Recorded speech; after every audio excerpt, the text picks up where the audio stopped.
of Literacy and English Language Arts for Hartford Public Schools. I'm starting my second year in this position. This is my 18th year in Hartford Public Schools. I started as a graduate intern and taught multiple grade levels, was an assistant principal, and then most recently I was the principal at Breakthrough Magnet School North. I supported the Martin Luther King campus and the redesign of that building with Dr. Crawford, and then I joined Central Office. Great, come on in. No pressure. Okay, so our session is going to be focusing on the Hartford Public Schools ELA curriculum roadmap.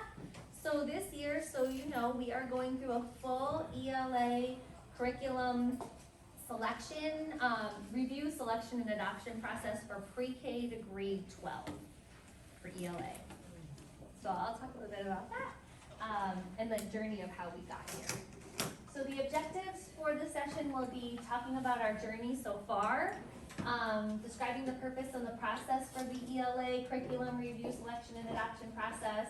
And then I really want to highlight that I really want to ensure broad participation in this process. This is really important that everyone has a say, and so that's also one of my objectives.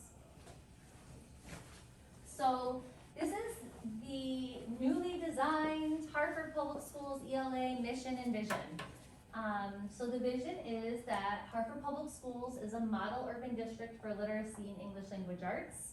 Students achieve grade level literacy proficiency aligned to the Common Core state standards in reading, writing, and speaking by 3rd grade and are prepared for rigorous high school work by 8th grade. All students graduate from high school with literacy and language expertise prepared to transform our world. The mission is that staff, families, and community members work in partnership to ensure that all students have adequate and equitable access to high quality literacy instructional experiences that will prepare them to graduate ready to transform their communities and beyond. Will you be sending this to us, or you just? I'm not sure how I can. Okay. No problem. In the past, they've been uploaded onto the website. On the Facebook maybe? Yeah. So we know that in order to do that, we have to have a theory of action. So we believe that if we use high quality, standards-based, coherent, and viable literacy curricula, if we support teachers in developing and delivering aligned, rigorous, and engaging literacy instruction, if we utilize varied, intentional, and common literacy assessment data, if we individualize student learning, and if we create a collaborative culture committed to continuous improvement and accountability, then we will achieve equitable outcomes in which every student thrives and every school is high performing. All right, so what do we know already about what high quality teaching and learning looks like in ELA? So this is our district model for excellence, the instructional vision and portrait of a graduate. This is basically all of the foundation for all of our work in Hartford Public Schools. This is the foundation for it. And so we know that students need, hi, welcome. They need 4 key resources, grade appropriate assignments, strong instruction, deep engagement, and teachers who hold high expectations. We also know that grade level content must be at the heart of instruction, and research-based high quality curriculum and instructional resources will make this task easier. So grounding in our why. So this is our journey so far over the past, I would say 4 to 5 years. So before the pandemic, we had an audit of our ELA curriculum, and we actually had an audit of all of our curriculum, but specific to ELA, there was a Tmpp audit, and the recommendations from that audit were that in K2, the recommendation was that we overhaul and update the existing ELA curriculum or adopt a new curriculum that was fully aligned to the standards. In 612, the recommendation that was we would be revising our text lists within our Hartford Public Schools created materials to ensure consistent access to high quality text across grade levels. And then the 3rd recommendation was that for all grades that we ensure that curriculum materials include text-specific and text-dependent questions to provide students opportunity for evidence-based writing and discussion. So this is pre-pandemic, those are the recommendations. From there, what we did, Hartford Public Schools, we acknowledged that we would be adopting a new K-2 reading and writing curriculum that was supposed to be rolled out this year in 2022-2023. We also partnered with the State Department of Ed through the Connecticut Literacy Model, and we started actually implement a curriculum review process. So this happened, like I said, pre-pandemic. In 612, we ensured that all curriculum materials included text-specific and text-dependent questions to provide students opportunity for evidence-based writing and discussion. And then in grades 3 through 5, we revised our benchmark curriculum, our reading and writing program, to integrate a close reading protocol, support standards alignment, the integration of reading and writing through a knowledge building approach, and building specific discussion protocols into the units and lessons. So we had taken the recommendations, made adjustments to our curriculum, knowing that we were going to be engaging in the curriculum review process for grades K-2. We had a second audit happen during the pandemic with ANET, our partners at ANET. At that time, the recommendations were that in grades 3 through 5, we should continue to make revisions to benchmark curriculum for the immediate future. And the suggestion then was, this was just last year, these recommendations were provided to us, to add grade levels yearly, or considering adopting whatever we were gonna do for K-2, think about that for 3-5 as well. In secondary, the second audit said that they recommended that we consider an adoption of a whole new curriculum with high quality materials to ensure grade level texts and tasks, provide high quality resources to teachers for lesson level, and allow for coach time to support teachers rather than make revisions. So our coaches in 612, we have a curriculum writing team that actually wrote our curriculum for 612, same thing for K2.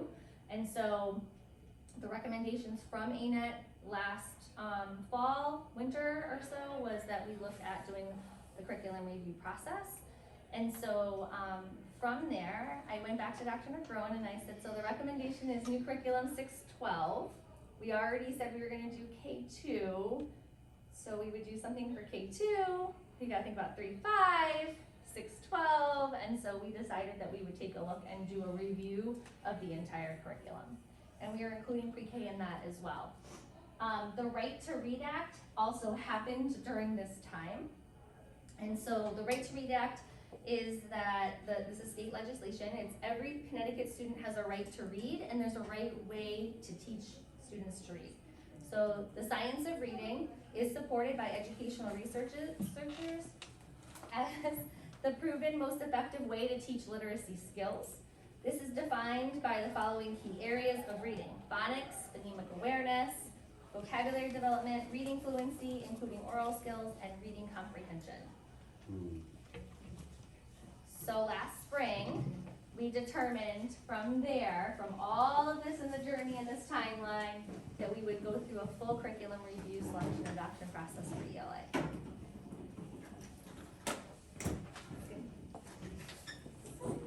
So here's our plan. This is this year.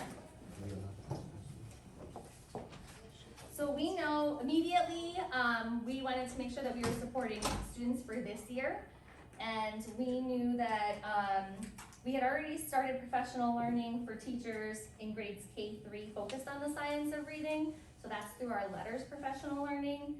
Specifically, K-3 teachers engaged in letters last year with a focus on word recognition. This year, we are going to wrap up word recognition and focus on language comprehension. Early childhood is going to be engaging in letters professional learning. Letters professional learning is grounded in the science of reading. Administrators pre-K to 5 are also going to be engaging in this professional learning.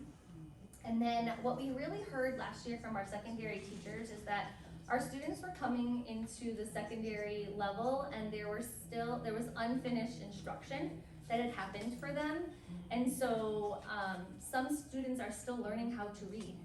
So in that case, in upper grades, when teachers go to school, they're usually learning how to teach their content, not teaching students how to read. That usually happens for teachers that are working with the younger grades. And so our teachers were very eager to say, like, I know that some of my students can't read yet, but I don't know what do I do? And so we, are going to be engaging in a pilot similar to the letters professional learning. We were offered to be a part of Aspire, Lexia Aspire training, and that's going to be for our departmentalized ELA grades 4 and 5 teachers and our grades 6, 7, and 8 teachers. We're also going to be doing some of that work with our 9 through 12 teachers, but this is an exciting opportunity for us to support at least our 6 through 8 teachers. Yes. Why not the earlier grades? So the earlier grade teachers are doing professional learning with letters, so they are engaging in Are you that going training. into the classroom and see if the kids are picking this up, or going by data? Both. So we have learning walks where we actually go into classrooms and we're focusing for ELA specifically on the training that the teachers received last year in grades K through 3. Now we're actually going in to see that learning and practice through our learning walks. And Alexia is now free for parents to have access for their children to do at home on their own time, correct, or no? So Lexia is, so we have iReady and we have Lexia. It depends on where, hi, welcome. It depends on which program is appropriate for the student. Okay, so Aspire is professional learning grounded in the science of reading. It's flexible, self-paced. It's a digital solution that will help educators to accelerate literacy skills.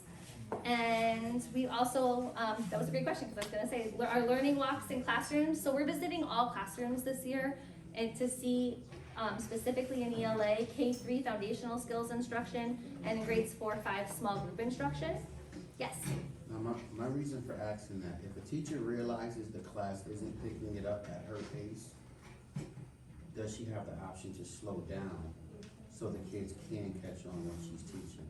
So there is a pacing guide and there's an ELA coach that can go in and support teachers with the pacing. We also have an MTSS process where students can be working with other supports to support them with getting the grade level content.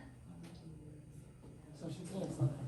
So we want to make sure that we are accelerating learning.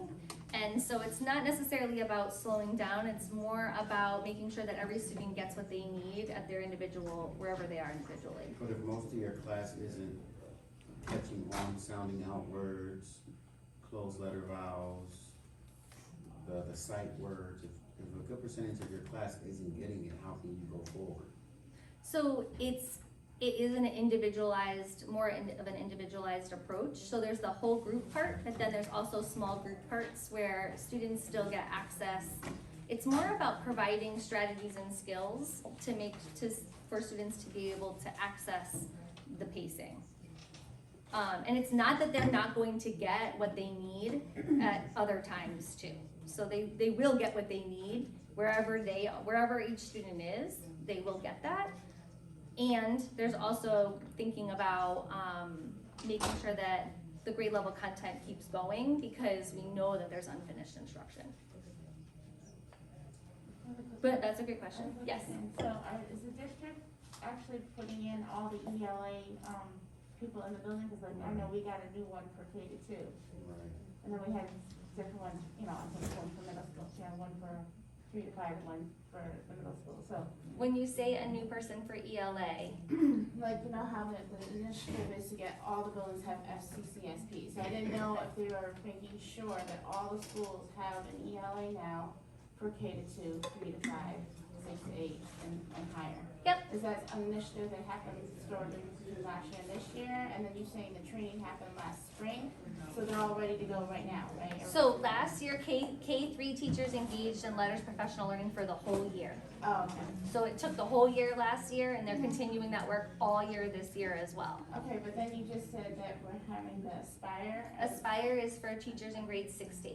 Right, is that just starting now? Are they getting training now, or they had training over the summer? or- Nope, it's starting on Wednesday, this upcoming Wednesday. It's kicking off. Oh, It's for- brand new training, the training just was designed. Okay, so how are they gonna teach if they're gonna get trained at the same time? Yeah, so it's there's a bridge to practice component, so as they're going through the professional learning, then they'll be able to go right back the next day into the classroom and be able to use the skills right away. Yep. And we heard that from our teachers last year, that that's something that they wanted and that they felt like they needed.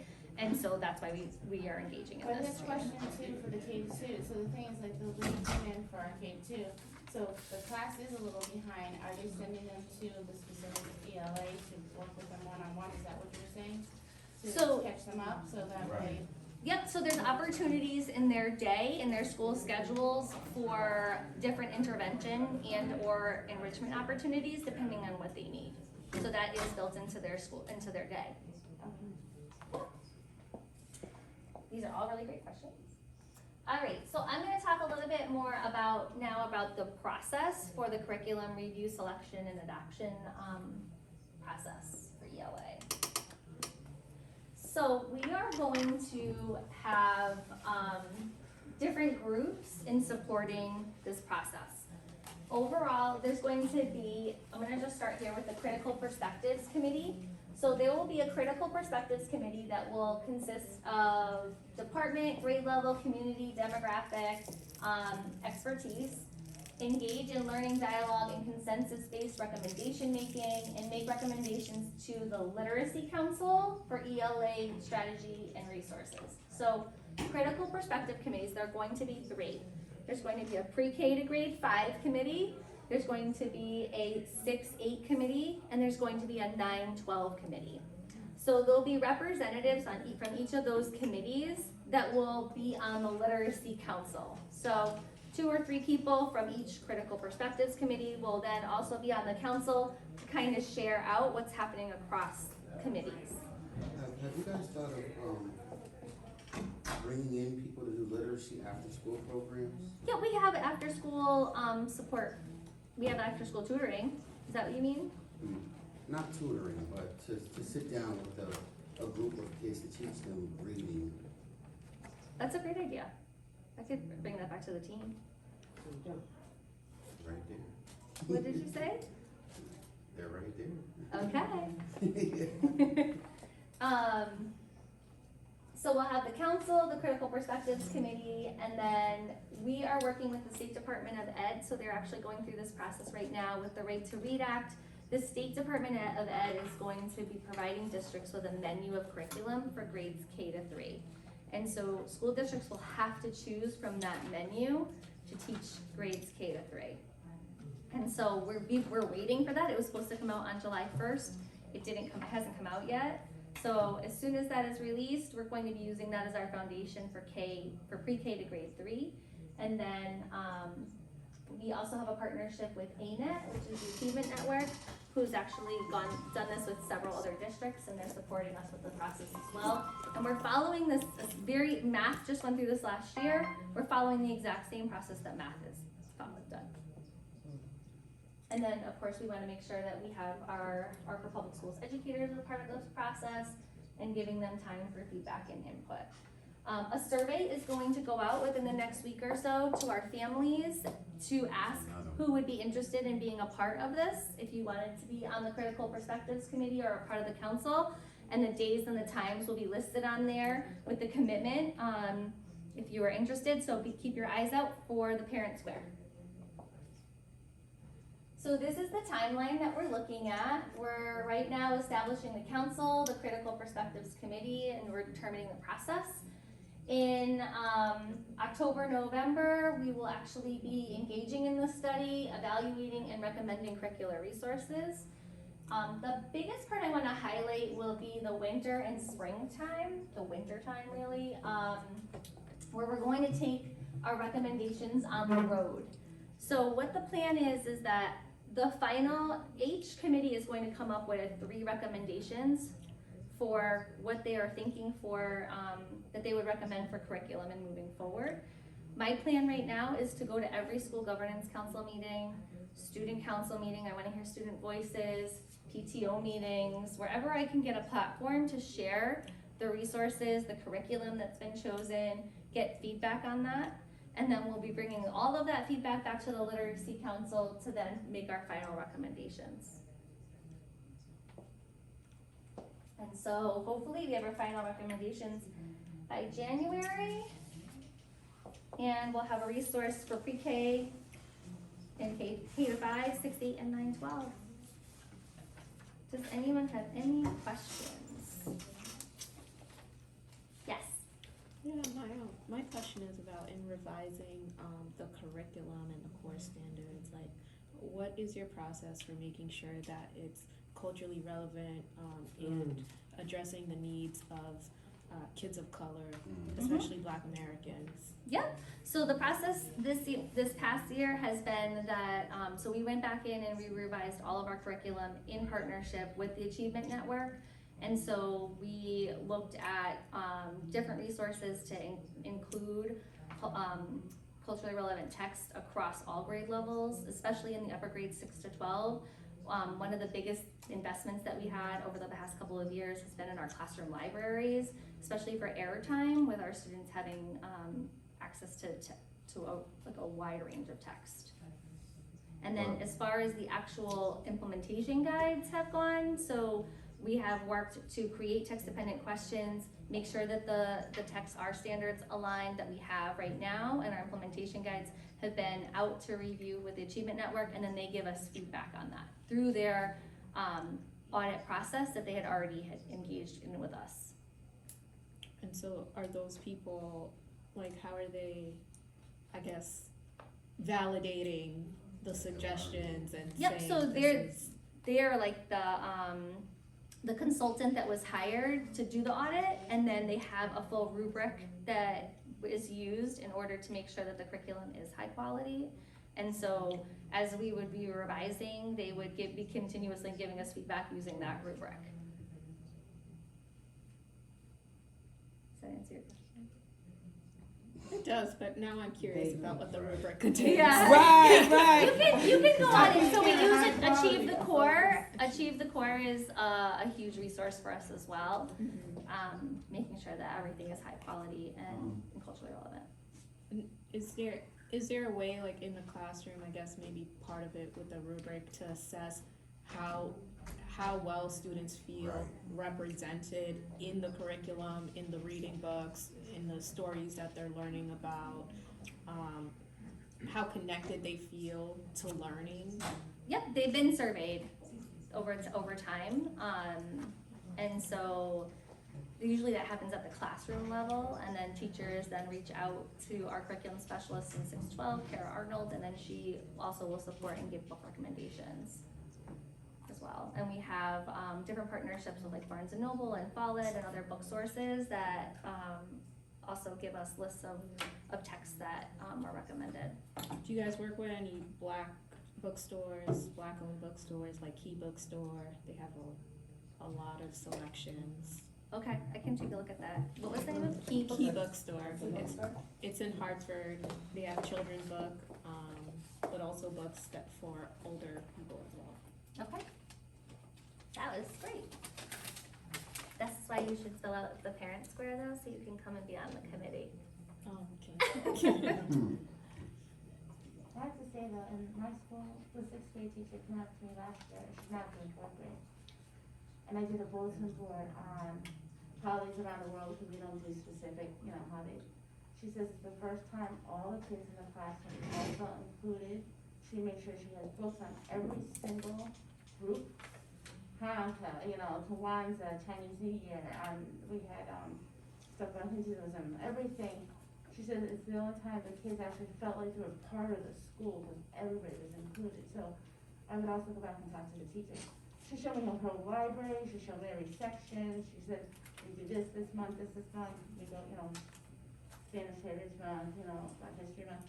She has the agenda, and I have to tell you, she's really, I didn't realize that until after.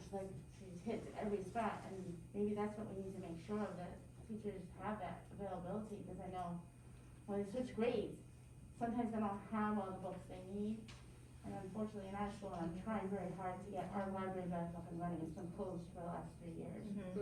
So I really would like what you just said about the books, to get them back into the library so we have resources so the kids can take out the books and go, hey, look, this is about me. This is about how I feel today. This is about my first day in kindergarten and stuff like that. I think that would help a lot, because we don't get that, and like the after-school thing, and we need some of that.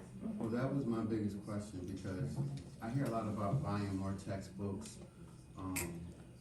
They got these contests, who can read the most books. But if the kid can't read, how you doing a contest citywide to see who can read the most books? They can't read. Yeah. That makes no sense. You buying more textbooks instead of programs to teach them how to read. The first thing you gotta do is teach them how to read before you buy more textbooks. Before you roll out a citywide program to see who can read the most books and they get a prize, you gotta teach them to read. Or otherwise, it's the parents reading to the kids and the kid is not reading. Or even more simply, it's not equitable. Right. Because you've rolled it out, but there's a percentage that are not even knowledgeable enough to participate. But the question that I had was, is there still a partnership with the Hartford Public Library Yeah. to make certain locations into low-key library branches? Like what is that partnership like? Yeah. What is the purpose of it, and what's the vision for it? So that's a great question. So we have boundless meetings with the Hartford Public Library, and I actually just participated in a meeting with them this past week, and they're getting ready to celebrate their 250th anniversary. I think that so what I'm hearing you talk about is the summer reading challenge, and so also hearing you say that you feel that there should be more support for after school and teaching our kids how to read. I will say that in the upper grades, just to go back to what you're noticing with the 6th grade teacher. So it's not textbooks. I want to be clear. Like for grades 6 to 12, it's not textbooks that we've purchased. It's book books. So kids can choose books that they are interested in to read. That's what we've spent a huge investment in grades 6 to 12. In the younger grades, last year we rolled out geodes. Geodes is aligned to the work that the teachers have been engaging in with But the letters. teachers are flying through the work. They're not. So geodes are texts that are individualized for students for whatever they need as a reader to learn how to read. But how can you say you're teaching a class if your class isn't reading? So I guess I would need a little bit more information about what Okay, so say this is my class, right? Yeah.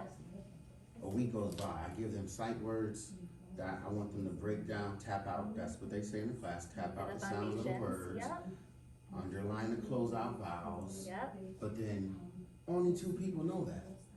But yet we move on. When the rest of the class doesn't know it, you're not teaching. You're just moving forward, because only 2 people know what you taught that week. So I think that that might have. I guess it would have. It's different across every classroom, and every classroom setting is different. I know 12th graders that can't read. So we know that there's a lot of children that can't read in the upper grades right now, that they have unfinished instruction. And it's not necessarily that teachers didn't do their job or that kids didn't learn it. It's that we had disrupted learning. And so right now we're trying to individualize instruction for wherever kids are as best as we can, but also provide our teachers with the knowledge and the resources to do that, because they haven't done that before. But with the money the state of Connecticut got as far as education is concerned, there should be after-school programs, for not just reading, but for math, a lot of different subjects that need to be improved on with these kids because of COVID, but there's no after-school programs. Yeah, that's what you mean, is there's gonna be a way to catch up all the kids that are, like you said, are kinda like. Right, you can't do that. They're missed, well, not missed per se, I don't wanna say it that way, it's not really missed, I I'm know, trying to give the teachers well, that- I that do know word. that there was a huge investment last year in after-school tutoring that parents could be signing their children up for. We had intercession last year, there was Saturday Academy. So there are different things that parents and families can leverage. I think that would be a really good question also though for the BASES team when you go back at the end for the debrief, just to check in with them on some of the recommendations that you have. I think that they're definitely open to hearing those as well. Yes. Has there been any research that you guys have found that show if students of color are reading better when they have a teacher of color teaching the curriculum and the material? Have you guys looked into any of those kinds of studies? Yep. And what have you guys found? So I would say that our Office of Talent Management is, like, we do know that is, that what you're saying is accurate. And our Office of Talent Management is really working hard to make sure that our team is as diversified as possible. Yes? I know my wife and I really care about special education and special needs. My daughter just was diagnosed with dyslexia at the 7th grade because it's one of the more difficult learning disabilities to diagnose in general. Have you guys addressed stuff like special education for literacy? Because my daughter's having a very difficult time learning how to read. Yep. So that will be a part of the, special education will be a part of the process. Our ML, we have ML representatives that will be a part of the process. We will also have neighborhood schools, magnet schools, parents. We're gonna make sure that every school is represented in some capacity, and making sure that we also encourage community members to be a part of the process. And so some special ed will definitely be a part of the process. And I would highly recommend that you reach out to your case manager for your child if there's something specific that you're looking for Oh, okay, all right. too as well. Alright, now you guys have to go to math, so they've already engaged in this process and you're going to see what they're doing now for implementation. I just have one more question. Yes. So where do parents get to check in, and like we did last year with math? I went to the school and I examined every single book you guys had out there, figure out what's going on.